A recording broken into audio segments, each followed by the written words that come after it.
Bet that's the daddy camera right there. All the shit that come into this camera right is for your.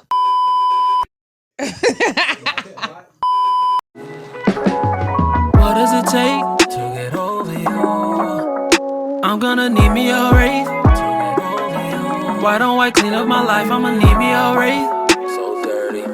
Rollie or two, yeah, rollie or two. With a couple of my birthday came out. All right, you guys, what's up? We back. We are back here at TMG Studios with the Tendin to Your Business podcast. It's your girl Sheena, and we are really jumping into some stuff today. Last time we talked about being a stay-at-home mom and how much I love being a stay-at-home mom. And it's ironic that this episode comes right on the heels of Father's Day.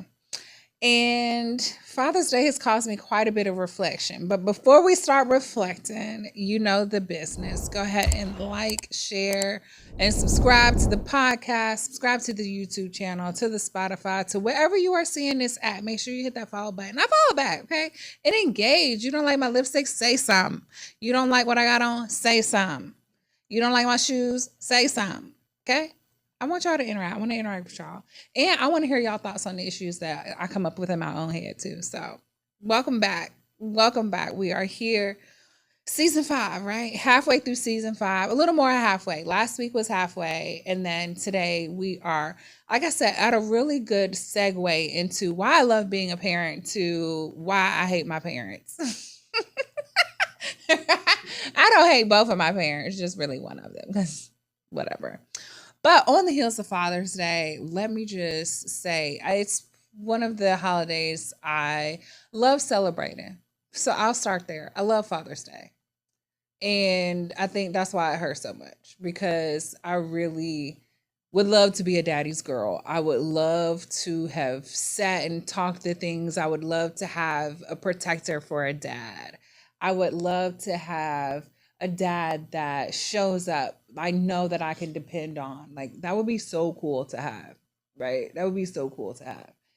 And I kind of had it in my granddad. Like, me and my granddad were really close. And a lot of the things that I learned from my granddad. He treated me like I was his child. And he didn't, let me miss anything. He made sure that I could participate in the things. He made sacrifices for me.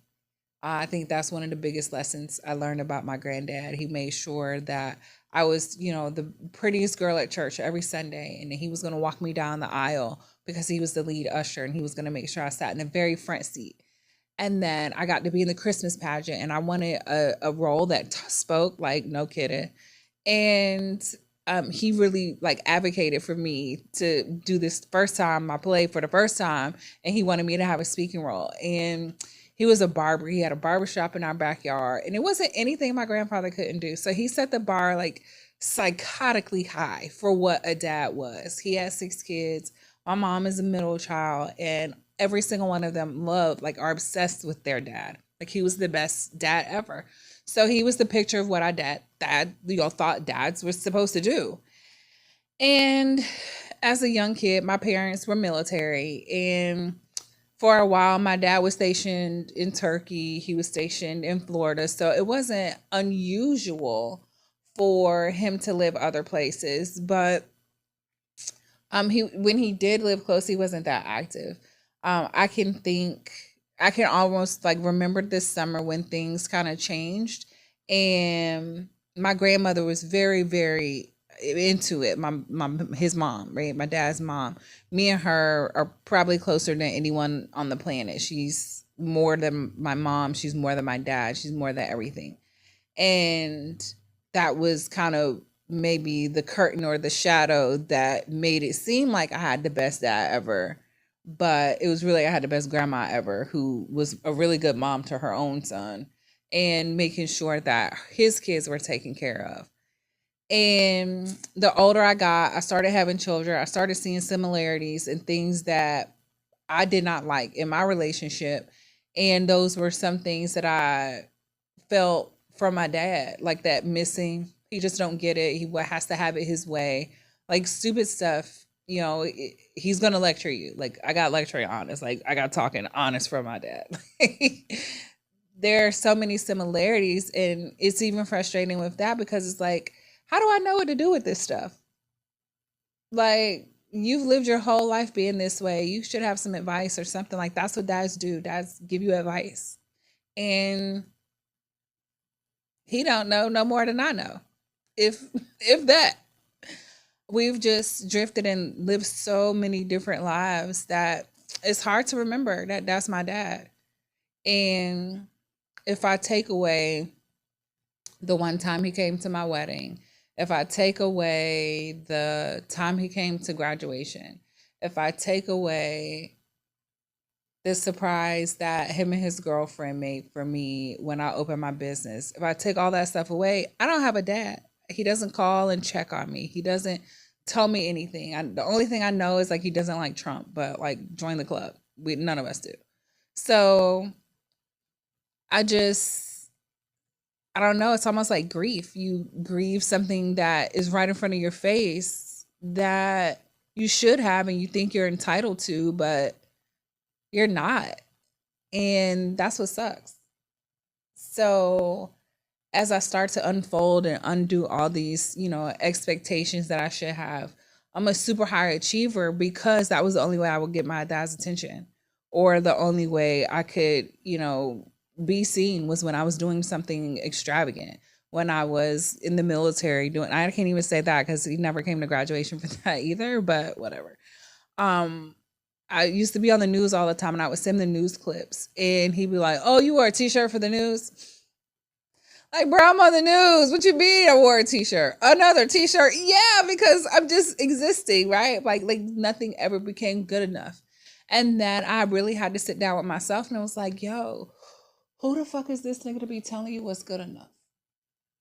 And that's hard when that's your dad, when that's somebody you looked up to your whole life, somebody you wanted to be like, somebody you wanted to just love you back, right? Like, that's real hard to just be like, fuck you. Like, you ain't done nothing. You ain't on the news. Like, you haven't done half the shit I done. And it became really rebellious for me. Even I was telling my mom today, like, sometimes I feel like a teenager all over again, where I'm just like, fuck everything. The same thing I went through when I was a teenager. Like, I don't know if it's like another phase of life, maybe, or just, again, having to face yourself. And it's like, why are you like this? And I want to make excuses. Oh, I didn't get this. I didn't get that. Like, I can't make excuses for somebody. And I also have to be able to understand what actually happened for me to be able to move through it. So I have to acknowledge the fact that I got a deadbeat dad. I gotta say that that's what made me. That's what made me. I'm like notoriously single because I don't trust people. It's not even that I don't trust men. I don't trust women either. And it changes who you are, because you see how they treat other people. Even the difference in how he treats my younger brother and sister, than how he treats me and my, other brother. And, one of our brothers is deceased and he didn't even have a relationship with my dad at all. So much so that when he passed away, his family had to call me to tell me so I could relay the message. Like, they didn't even have that man's dad's phone information, or he had no connection with them outside of being a sperm donor. And I can only imagine what that has done to a boy, like your whole life trying to learn. Like, I know what that's like because I have two boys, and one of my, sons' dad is not in his life. So I see how it has impacted them. And then I share a dad with this person. So to have that internal struggle of like, who's your daddy? Like, who the hell knows? Who the fuck knows who this nigga is? Like, I don't know. It's weird because you get a different person than other people get. Oh, your dad's so smart. He's so witty. He's so charming. He's so handsome. I'm like, I suppose if those qualities make a good dad. I mean, like, I'm witty too because I got to be fast on my feet because I got to do something to make people laugh or to accept me for something. Because for me, it was, are my pants fitting right? Because if they're not, my dad's going to say something about how they fit. Are my shoes, fitting good? Am I saying the things that I'm supposed to say? He was extremely critical, like hypercritical of every single thing me and my sister did, like his, younger daughter. And they're still fairly close, but for me, it just pushed me away. It was like, I already don't see you. And then when I do see you, it's always fix this, change that. You sound like this, you sound like that. But like, bro, I'm from Virginia. Like, how you think I'm supposed to sound? Of course I sound country. I'm from Virginia. Like, what are you talking about? And I don't know. Sometimes I wonder if him being like not native to the United States, like he has such a different cultural background than I do, even like, or that my mom does. I wonder if that, is even what part of the reason they're not together. It's just their cultures are so different. He's originally from St. Vincent and grew up in Barbados in the Virgin Islands. And it's just totally different. He came here and went in the military and became a naturalized citizen. So that's how he became a citizen. And my grandmother, she was a nurse, and she was here on a work visa, and then she got her green card, and then she was here. So on the other side, my mom's family is from Virginia, born and raised in Virginia, all the way back through slavery. We've been here since the boats got here, right? Virginia, if you from Virginia, you know what the history is. Like, we're Henrys, that Henry, Patrick Henry. So it just, I don't know, maybe that's where it feels like I'm a teenager again. It's constantly like trying to figure out who I am, like where I'm from, what am I doing, how did like all these things line up to get here. And I can talk to my mom about certain things, but I can't talk to my dad about those same things. If I talk to him about stuff, it's like, oh, you're being sensitive, or he just flat out doesn't know. He's very westernized, very assimilated to the American dream, and doesn't really look into the history of where we come from and how our people got to where they are. His father is Madras Indian, so there's a whole nother side of my family, a whole nother culture. Most of my cousins wear hijab. I don't know anything about that. And he's just 1 degree of separation. These are like my literal first, second cousins. So to not know so much of my culture, and in addition to not knowing my dad, it's like you don't know yourself. Like, how do you know who you are without all those pieces? So for a long time, you just make up who you are. And some shit sticks, some shit doesn't. Some of it is authentic and some of it is not. Just like you can go to the gym and build muscles a certain way, your body's still genetically going to do a certain thing. Like, sometimes you just not going to have a fat ass because ain't nobody in your family got a fat ass and you don't have fat ass genes. You know what I'm saying? Not me. But I'm just saying. On the other side, but you don't know that. Like, there are so many things that I just don't know about myself because I don't know that side of my family like that. So I don't know. It gets weird. It gets really weird, and it gets very frustrating. Especially I have boys, and I would love for them to be closer with their granddad. I would love for them to be closer with their grandparents, but everybody just be deadbeats, child. I don't know what it is. Like, where did that changeover happen? Like, we used to go to our grandparents' house for the summertime. Nobody does that anymore. I ain't gonna say nobody. I'm just talking about me. My kids, they don't go nowhere for the summer. I don't know. My grandmother's not here anymore. So that's why this whole podcast started. If you go back to the very first episode, I recorded this whole Sheena tended to your business in the middle of the ocean, standing there. You can literally hear the waves in the background of the podcast. I had just got back from the hospice facility of getting her set up on hospice, and I was literally just standing in the ocean waiting for my grandmother to die. And my whole world fell apart. Everything was different after that. Everything was different. So you try to pick up, like I said, we went through therapy. I went through a divorce. I went through all the things that you could have gone through. Lost half of my family to death. It's just like, well, what's left? And, we come up on Father's Day every year and everybody talks about my dad this, my dad that, my dad, da. Like, I love that. I could never hate on that. Dads are so important. I know how important they are because I didn't have one that was there. Like, outside of, oh, I saw your graduation. Oh, I was there for graduation. So everybody thinks, oh, your dad is always around. What? You see my dad as many times as I have. Y'all have seen my dad as many times as I have in the same time span. Okay? Just think about that. This podcast is 6 years old? We started 2019. Y'all have seen my dad the same amount of times that I have. So, yeah. I tried. I left out my hand. I had the conversations. I said how I felt. Oh, it's gonna work on this.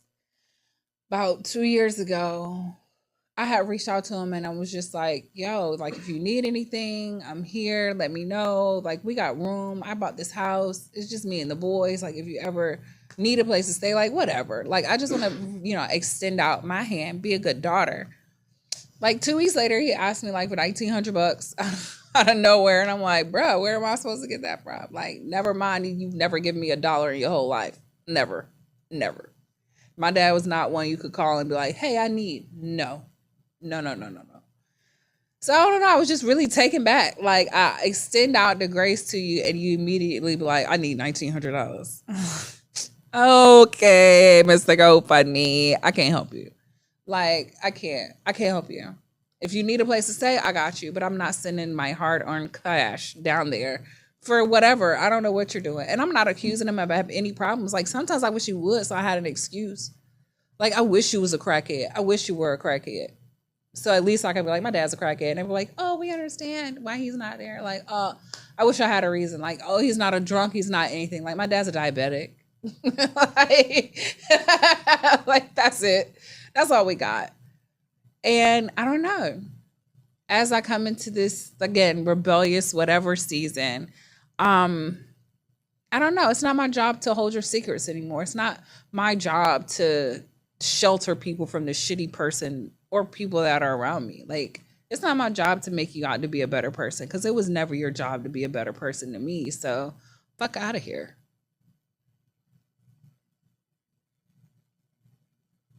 That felt good to say. That felt good to say. Fuck it. But yeah, it is. It's got to be like, fuck it. Like, I can't allow this. Like, because imagine what's on the other side. Like, if I just sit around like, I'm not a daddy's girl for fucking ever. Imagine how that's going to hold me back. Now I can just be like, woo, that nigga ain't shit. All right, we good. I'm good. And get through it. But having to constantly pretend or act like, oh, this is the greatest dad in the world. I have the greatest dad ever. Ay, papi. Like, that's not going to happen. It's not going to happen. And I don't ever desire to make it happen. I have reached out several times over the course of my life to try to make it right. And that's just not my job. That's not my job no more. If you don't give a damn, I don't give a fuck. And that's where I'm going to stop that at. So, yeah, y'all run this back if y'all miss anything. Because I don't do nobody's wrap up, okay?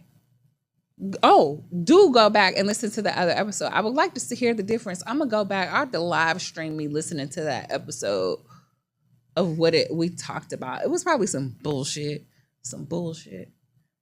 But what else? Like, subscribe. You want to get dark and dirty? Let's talk about the rest of the raggities that I know. Let's talk about the raggities you know, because I'm here to tend to your business too. So if you have like a weird relationship with your dad and you want to talk through it with me, I'm more than happy to. Drop it in the comments. Ain't nobody gonna judge you. You can put it anonymous. You can make up a burner account and be like, this nigga. I'm with it. Let's do it. Let's drag y'all deadbeat daddies. Bye. What does it take to get over you? I'm gonna need me a wraith. Why don't I clean up my life? I'ma need me a wraith. So dirty. Rollie or two, yeah. Rollie or two. Nah, I know him. I mean, I know he a deadbeat. Not anymore, nah. And I never really did. Like, once you become an adult and you sift through all the superficial things, like, of course he was there for the important things, but like he don't know my favorite color or don't know what size clothes I wear or like anything about me. But yeah, like I tried writing him a letter. Like I went through therapy and all the things. And it was like, write him a letter. Like, oh, okay. And I had a brother pass away and they called me instead of calling him. And I'm just like, why don't y'all call his dad? He was like, we don't know how to contact that nigga.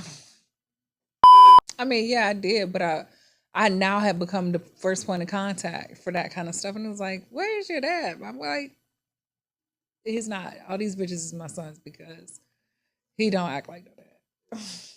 Practice. It's going to take some practice. Okay. I ain't going to forget. We're going to do it.